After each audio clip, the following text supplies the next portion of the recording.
চক্ৰ বিষয়াক মনালী জৈন মহোদয়াক এখন স্মাৰক পত্ৰ প্ৰদান কৰে। এই স্মাৰক পত্ৰত বানাক্ৰান্ত ৰাইজক অতি শীঘ্ৰে বান সাহায্য দিয়া, ভগ্ন মথাউৰি শীঘ্ৰে নিৰ্মাণ কৰা আদি বিভিন্ন দাবী সন্নিৱিষ্ট আছে।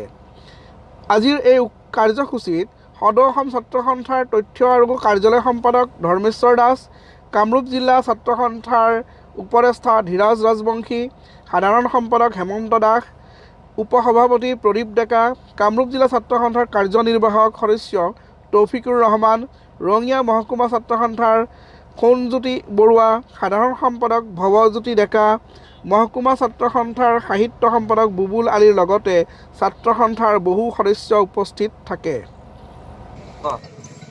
বানাক্ৰান্ত ৰাইজক পৰ্যাপ্ত পৰিমাণে সাহায্য প্ৰদান কৰা, তাৰ লগে লগে ভগ্ন মাথৰিসমূহ অতি শীঘ্ৰে নিৰ্মাণ কৰাৰ দাবীত আজি আমি ৰঙিয়া মহকুমা ছাত্ৰ সন্থাৰ প্ৰতিবাদী কাৰ্যসূচী ৰূপায়ণ কৰিছে। আৰু এই প্ৰতিবাদী কাৰ্যসূচীৰ জৰিয়তে আমি ক'ব বিচাৰিছোঁ যে নিৰ্বাচনৰ সময়ত প্ৰধানমন্ত্ৰী ডাঙৰীয়াই এ ফৰ আছাম বুলি কৈ ডিঙিত গামোচা লৈ অসমৰ আৱেগ জয় কৰিবলৈ সক্ষম হৈছিল, অসমৰ জনসাধাৰণৰ আৱেগ জয় কৰিব। কিন্তু বাস্তৱ ক্ষেত্ৰত যেতিয়া অসমৰ জনসাধাৰণ বানপানীত পকপকাই আছে, তেখেতে আজিলৈকে অসমত ভৰি থ'বলৈ সক্ষম হোৱা নাই। সেইবাবে আমি ছাত্ৰ সন্থাই ক'ব বিচাৰিছোঁ যে অতি শীঘ্ৰে আমাৰ যিসকল বান আক্ৰান্ত ৰাইজ আছে, বান আক্ৰান্ত ৰাইজক অতি শীঘ্ৰে সাহায্য প্ৰদান কৰাৰ লগে লগে ভগ্ন মাথৰি নিৰ্মাণ কৰি আমাৰ যি জ্বলন্ত সমস্যা, এই সমস্যাসমূহ সমাধান কৰাৰ বাবে কেন্দ্ৰীয় চৰকাৰ আৰু অসম চৰকাৰক আমি ছাত্ৰ সন্থাৰ তৰফৰ